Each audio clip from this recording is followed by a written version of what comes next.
ওরহেনে তো মাসি কাপড় খাচ্ছে সাবান সোটা দিয়ে আরে কতই না হাসি বাগানে জলে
ঠিক আছে মা, তবে আমাকে একটি কথা বলবে? বলো মা। এটা কার কাপড় ধুতো করছো তুমি? এটা? হ্যাঁ, এটা আমার স্বামী।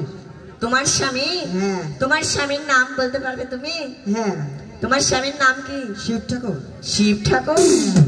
তবে দেখো, আমি কি বলবো, দুঃখের কথা বলিব তোমার কাছে। আমার দুঃখের কথা শুনলে বৃক্ষের পাতা ঝরে। এক রাত্রি বিয়ে হইল মালের ফুল দিয়ে, বাসি বিয়ে হইল আমার নাকের স্বর্ণ দিয়ে। বাসর ঘরে আমার স্বামীকে নিয়ে গিয়েছি বাসর করিতে। সেই বাসর ঘরে আপনার স্বামীর মেয়ের কারণ আগে আমার স্বামীকে দর্শন করেছে মা। তাহলে তুমি এসো মা আমার সাথে। তবে ঠিক আছে, আমি যে তোমার সঙ্গে যেতে চাই। তাই এসো মা।